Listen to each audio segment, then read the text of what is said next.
Hi, Lawrence here from Import Export TV.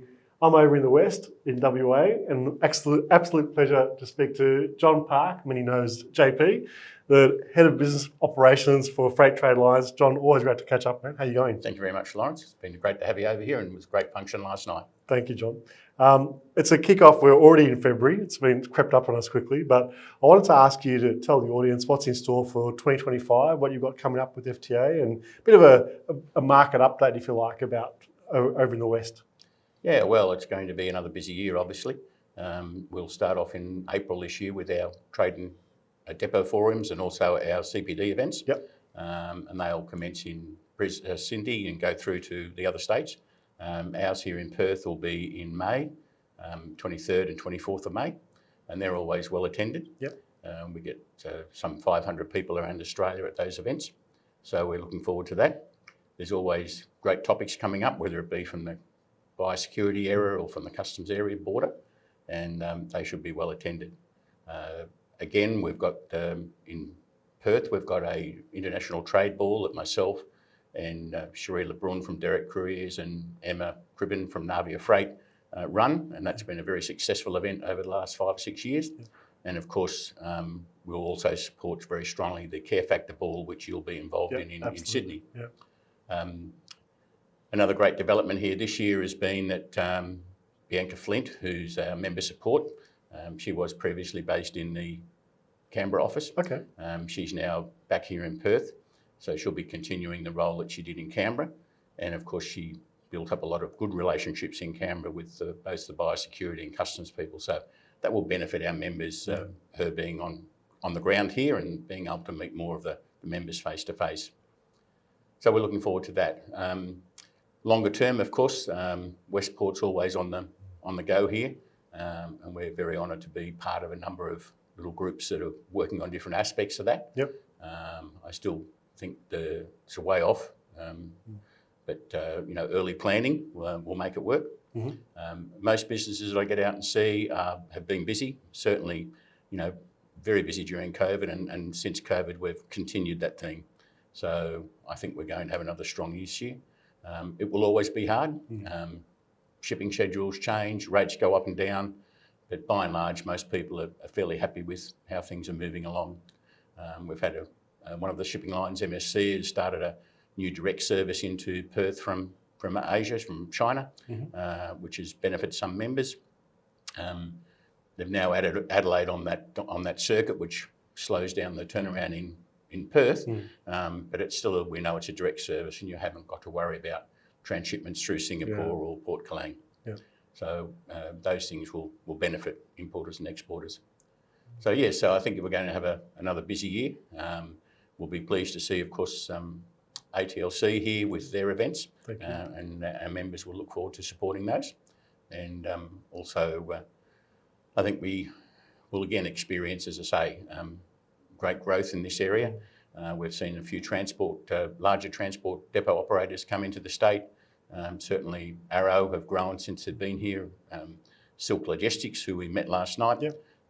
So I think there's great expansion and competition coming into the area. Yeah, and some new cold chain stuff coming as well, I believe. Yeah, so it'll be really good opportunities for people in WA, whether it's in the fresh produce area or in general importing and exporting. Yeah, and I think that one of the things I really see more so every time I come back to WA, John, is that it's just the growth is so different to the East Coast. I think that there's, obviously there's a lot more infrastructure type projects here as well, but even from the, let's say, general BCOs, there's a lot of companies and individuals who are moving over west. Yep. So they're setting up new businesses.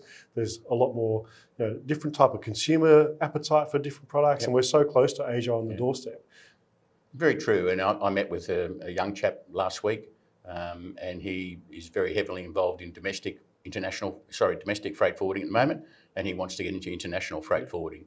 So we've spoken to him about the options he can do by using the freight forwarding diploma that's through the WiseTech Academy, and also giving him some insights into what's involved in international freight forwarding, because he wants to get into that. He wants to grow his business. He can see the benefit of what's happening in WA. Yeah. One of the other good things for WA is, of course, for a few years now, ANL have been running into up north into Port Hedland, etc. And that's now a dedicated weekly service, again, direct from Singapore through to Darwin and to Port Hedland. And that's offering the mining companies, and I think we found that out last night with some of the people attending, that they relish the idea of being able to go direct into Port Hedland without having to worry about coming down to Fremantle and backloading up. Yeah, and even so many airlines I've noticed as well over the last 12, 18 months have announced direct flights coming into WA. Yep. I think ANA just recently started up, and we've had a lot come back into WA. Some of them just seasonal to suit their own tourist areas, but still any advancement in flights in different countries is going to benefit, exporters, etc. Yeah. And over here in WA, you've got an election about to hit as well. It's well, March 8 we'll see an election. I don't know that we're going to see a change of government. I think it'll be a walk on water exercise if that was to happen.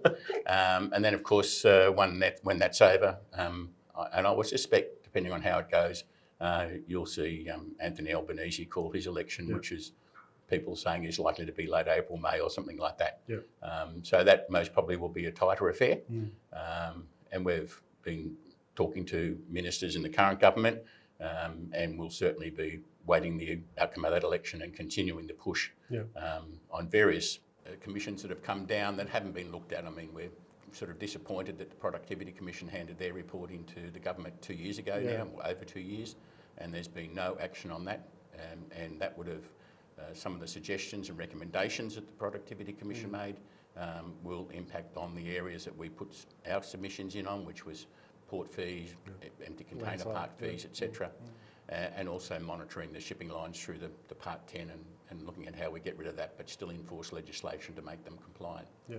So there's a lot of work still to be done, and I know Paul and Sal on the East Coast are quite regularly in Canberra chasing up people down there to see if we can get a level playing field for our members, whether they be forwarders, brokers, importers or exporters. Well, what FTA is doing, those members, the forwarders and brokers, with everything, the changes that are taking place right now in international freight and international markets is phenomenal. And I think the recent changes in the US is going to really dominate right across supply chains. So it's going to be more important than ever that the members all come together via the FTA to really support each other, learn from each other, adapt, because there's going to be a lot of changes this year for sure. We're really looking forward to it. And again, thanks for your support in getting our coverage out there. And I'm sure that our members will be well informed through the work we do, through whether it be the weekly communications. We've just started up a weekly biosecurity report to just focus on biosecurity matters. That's been well received. We will have our Cross Borders magazine coming out again in the middle of the year, and that will be more of an annual review this year, so it'll be a larger book, and I'm also the editor of that magazine. And then, of course, we'll have our, as I said earlier, we've got our forums and depot events. So I think we'll be well versed in keeping our members up to date with what's going on. Great. Well, John, always a pleasure to talk with you and catch up, mate. And I know how well appreciated you are here over in the West by all the members, and not even just the members, all the other industry experts as well, and all the other stakeholders that we know. But thank you for all the work. Let's give another plug to the charity ball as well. So when's that taking place? So that's on Saturday the 19th of July, and that'll be held at the Western. We've had 300 people attend the last few years. Wow. We've donated something like about 30,000 to charities. And this year we'll again look towards 300, and the tickets expect to go on sale next week. Wonderful. So, second week of February. Great. Oh, lovely. Well, definitely want to support that wherever we can as well, John. So congratulations on all the work you do over here, mate. Thanks very much. And we'll keep in touch. Cheers. Lovely, Lawrence. Thank you.